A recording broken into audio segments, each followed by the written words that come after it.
because central banks are in control. They're the puppet masters. They're pulling the strings.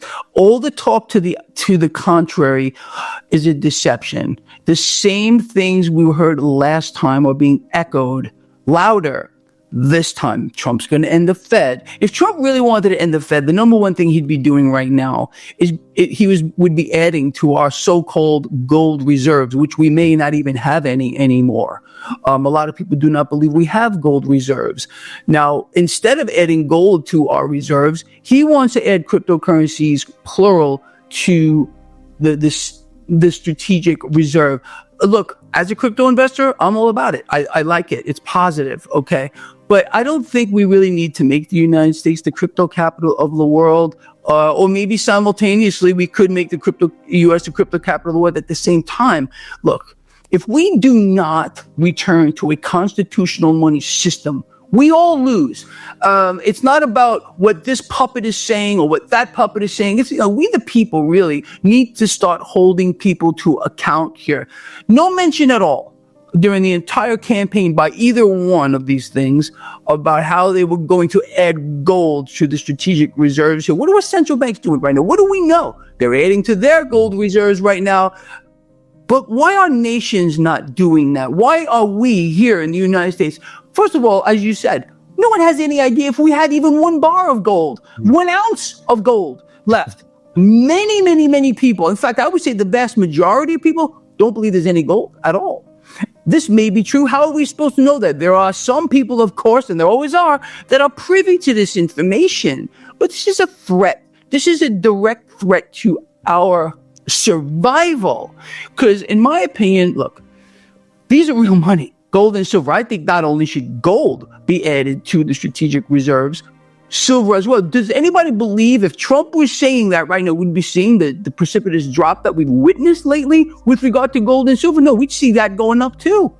Trump is proposing a 5% allocation of budget to making cryptocurrencies part of strategic reserves. How about 5% gold? How about splitting it up? 2.5% and then another 2. But we're not going to hear that. Why? Because it's pretty obvious to me. If we started adding gold to or silver and or both to the strategic reserves, it would counter the Federal Reserve's plan to own it all, to be the lenders and buyers of last resort. They're loading up on gold. Why shouldn't we be loading up on gold?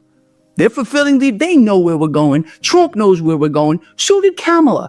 But again, why do you think people are just so blind? Why do you think that both candidates were looking to make cryptocurrency? They all jumped on that train.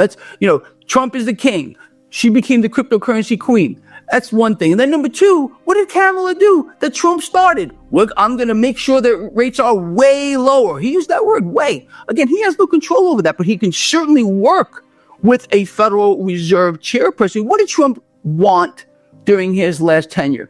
0. And even negative rates. Went out of his way to call the boneheads. Yep. Love that word, boneheads. Calling them boneheads because they didn't go to 0 or negative rates, which would be massively economically destructive. What you said, again, how you outlined it is exactly how I outlined it too. You need a strong currency to have a strong economy. We don't have that.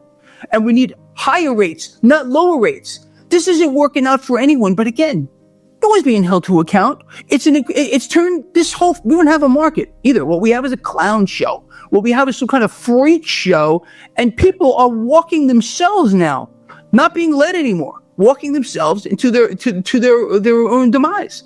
And it's an incredible thing to see. But those of us who understand the dynamics in play, who maybe think a little bit outside the box, they don't like people like you and me and all people that follow our work. We're in danger. And I am surprised that people like you and I are still out here. We are being pushed faster now, in my opinion, closer to a financial cliff. The mechanism is right now, as it seems like we're on the same page here, again, to vastly expand the global debt. Again, I want people to snap out of the little boxes they've been put in. It's all about the United States. We are, of course, just a piece of a much larger mosaic. Okay. Now, the United States is not an entity among itself. What we have here is the same thing, unfortunately, and it's going to continue. This is not just new under Trump or the Trump trade that we're seeing with world leaders around the world who seem to be in lockstep with their central bank. Case in point, we've got Trump here, and I'm not putting the guy down. I know a lot of people are going to take exception to this, but please, what the guy said, and this is a quote, was he, I don't know how he's going to do it because the president doesn't have this power. He is going to bring rates way down. What does that mean?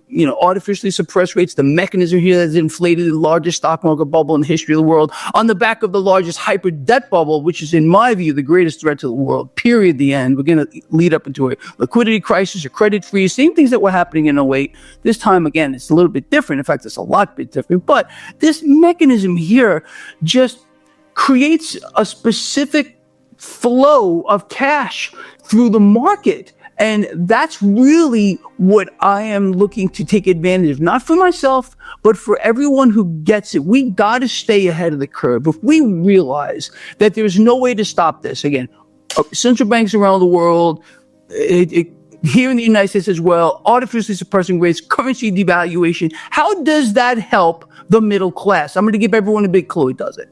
What we're going to see here, unfortunately, is more cash being pushed up to the 1% and 2%ers into the banks, who I consider the enemy. But sometimes in this game of economics and politics, you got to sleep with the enemy a little bit and use the system in a way to capitalize. And now cryptocurrency, man, look, Trump has promised to make the U.S. the crypto capital of the world, and it's already playing out to be that way. We've seen the SEC already, not even 48 hours, Andy, 48 hours after the, I'm going to say selection because I believe it was. We're going to see the SEC is talking about rolling back bank regulations. They're talking about rolling back crypto regulations here. So what does this mean for other assets, commodities, gold and silver? First of all, if we understand, again, the mechanism, how cash flows to the markets, we're going to see we're already seeing it right now. The stock market is seeing inflows of cash into equities, historic inflows. Meanwhile, we're seeing outflows with regard to the ETFs, exchange traded funds, regarding gold and silver.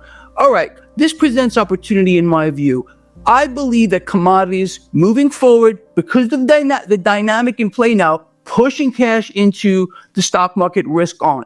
Pushing cash into cryptocurrencies, obviously risk on here means that risk off assets relative to everything else are going to be more on sale than ever and ever. So take advantage of this.